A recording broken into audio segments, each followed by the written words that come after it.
everyone. Hi, this is Mitali. Welcome to evidyarthi.in. चलिए अब start करते हैं हमारे क्वेश्चन नंबर 10 के साथ। क्या है क्वेश्चन एक बार देखते हैं। An object of mass 40 kg is raised to a height of 5 meter. तो बेसिकली हमें क्या दिया है, कोई भी हमारा ऑब्जेक्ट है, हम ऐसा कुछ लेके चल सकते हैं कि कोई भी ऑब्जेक्ट है, कितना इसका मास दे रखा है 40 kg, ठीक है। Now it is raised to a height of 5 metres. तो यहाँ पर जो हमें इसका h दे रखा है, यहाँ से लेकर यहाँ तक हमें h गिवन है, कितना 5 मीटर्स की हाइट इसने कवर करी है, ठीक है। तो सबसे पहले यहाँ पर क्वेश्चन में ना दो पार्ट्स हैं। एक पार्ट में हमें सबसे पहले मैंने क्या किया है, पोटेंशियल हम सबसे पहले निकालेंगे। So now case 1 here is what is its potential energy. So इस केस में हमारी जो पोटेंशियल एनर्जी होने वाली है वो कितनी होगी। सबसे पहले क्वेश्चन एक और आता है कि पोटेंशियल एनर्जी ही क्यों पूछ रहे हैं। व्हाई? बिकॉज यहाँ पर हाइट की बात हो रही है। किसी भी ऑब्जेक्ट को अगर एक हाइट तक आप रेज करते हैं, हमने अपने चैप्टर में भी यही पढ़ा था कि किसी भी ऑब्जेक्ट को जब हम हाइट पे रेज करते हैं तो उसके अंदर क्या स्टोर होती है, पोटेंशियल एनर्जी, ठीक है। सो दैट इज व्हाई यहाँ पर एक 40 kg का mass when it is raised to a 5 metre height, तो वो इसके अंदर एक पोटेंशियल एनर्जी गेन होगी, ठीक है। सो वही हमें निकालनी है। सो पोटेंशियल एनर्जी का फॉर्मूला हमें क्या पता है, सबसे पहले हम उसी की बात करेंगे, mgh। We know that potential energy is equals to mass acceleration due to gravity into the height, ठीक है। अब मास की वेरी वेल नो, हमें 40 kg गिवन है, h भी हमें गिवन है। अब यहाँ पर बात करेंगे कि g का वैल्यू तो पता नहीं है, बट g का वैल्यू तो हमेशा सेम रहने वाला नंबर है, दैट इज 9.8। तो अगर आपको क्वेश्चन में गिवन नहीं भी है तब भी आपको ये वैल्यू रखना है, ठीक है। सो अगर मैं सभी वैल्यूज को यहाँ पर पुट कर दूं, we know g is equals to 9.8 into height कितना है हमारा 5।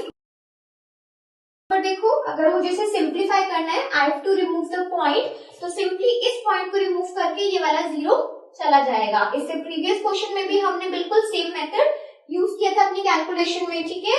तो यहाँ पर अगर मैं इसे सिंप्लीफाई करूं आपके लिए थोड़ा, तो ये कितना बन जाएगा 5, 98 और 4।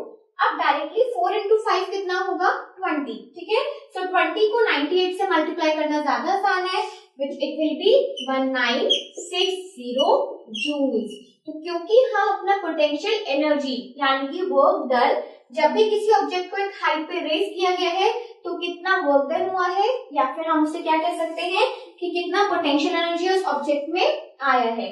तो बेसिकली आपको कुछ भी क्वेश्चन में दे सकते हैं कि आपको वर्क डन फाइंड आउट करना है, नहीं तो आपको पोटेंशियल एनर्जी फाइंड आउट करनी है, बट उसमें हमें कंफ्यूज नहीं होना है, they both are one and the same thing, ठीक है। और इस वजह से यहाँ पर हमने क्या यूज किया है, जूल्स, क्योंकि एनर्जी एंड वर्क डन दोनों ही हमेशा जूल्स में रिप्रेजेंट किए जाते हैं, ठीक है। सो चलिए अब हम इसे मूव करते हैं अपने नेक्स्ट पार्ट की ओर। Now moving on to the next part, what we have in case number 2, kinetic energy when it is half way down.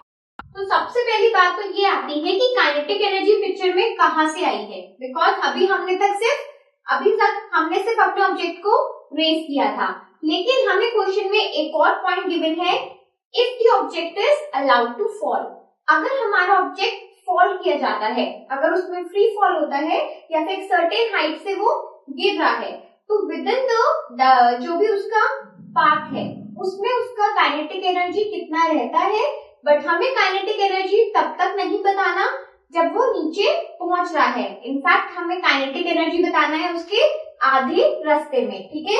सो अगर हम इसे एक बार पिक्चर से देखना चाहें, तो हमने इतना समझा था कि कोई भी 5 मीटर की हाइट तक हमारे ऑब्जेक्ट को रेज किया गया है, ठीक है। Now it is falling from here. अब यहाँ से इस ऑब्जेक्ट को फॉल करने के लिए अलाउ किया गया है। सो अगर ये फॉल कर रहा है तो ये पूरा हाइट तो हमारे पास 5 है, लेकिन वी नीड टू फाइंड कि सिर्फ इतने से पाथ पे इसका काइनेटिक एनर्जी कितना रहता है, ठीक है। सो आई होप आपको क्वेश्चन इस तरीके से अच्छे से समझ आया हो। Now moving on to the solution part, what we have, अभी तक हमें क्या पता है, we know the potential energy, ठीक है। जितना भी मास और हाइट हमें गिवन था उसकी हमें यहाँ पर जरूरत नहीं है। तो हमारा काम सिर्फ पोटेंशियल एनर्जी से भी हो जाएगा। कैसे, यही आपको सोचना है। By the law of conservation of energy. तो law of conservation of energy से हमने क्या समझा था कि एनर्जी का हमेशा ट्रांसफर होता है। सबसे पहले जब ऑब्जेक्ट को रेज किया गया तो उसके अंदर पोटेंशियल एनर्जी उसने गेन करी, लेकिन यहाँ से जब किसी ऑब्जेक्ट को हमें फॉल करने के लिए हमने अलाउ किया है, तो due to its motion, by the virtue of its motion, potential energy, सारी पोटेंशियल एनर्जी कहाँ में कन्वर्ट हो गई है? काइनेटिक एनर्जी में। ठीक है, तो हम क्या कह सकते हैं? सबसे पहले तो ये लिखते हैं bye the law of conservation of energy. Conservation of energy हमें ये दिखाती है कि एनर्जी कभी भी डिस्ट्रॉय नहीं होती है, इनफैक्ट वो सिर्फ एक फॉर्म से दूसरी फॉर्म में ट्रांसफर। ठीक है, सो एनर्जी का है इस केस में कि आपकी जो पोटेंशियल एनर्जी है वही काइनेटिक एनर्जी के इक्वल हो जाएगा। ठीक है, सो पोटेंशियल एनर्जी हमारी कितनी है? हम लिख सकते हैं कि इट इम्प्लाइज कि काइनेटिक एनर्जी जो है हमारी वो पोटेंशियल कितनी है? 1960 जूल्स के इक्वल हो जाएगा। लेकिन अब हमें क्या बात, यहाँ पर एक ट्विस्ट क्या है छोटा सा, कि हमें पूरे हाइट का पूरा जितना भी पाथ है नीचे अर्थ सरफेस तक आने तक, तब तक हमें काइनेटिक नहीं निकालना है। We need to find the kinetic energy only the half way down. That means कि हमें सिर्फ आधे रास्ते का काइनेटिक निकालना है। तो क्या करेंगे? डायरेक्टली उसको 2 से डिवाइड कर देंगे, तो हमें आधे रास्ते में उस ऑब्जेक्ट ने कितना काइनेटिक को गेन किया है वो हमें मिल जाएगा। ठीक है, तो अगर मुझे हाफ वे डाउन का निकालना है, हाफ वे डाउन, तो इसका जो काइनेटिक एनर्जी होने वाला है हाफ वे डाउन में, दैट वुड बी, आप इसे के से मेंशन करो या कुछ भी आप लिख सकते हो, हाफ वे डाउन करके सिंपली लिख सकते हो, इसमें आपको सिंबल को चेंज करने की जरूरत नहीं है। तो काइनेटिक एनर्जी आधे रास्ते पे क्या हो जाएगा?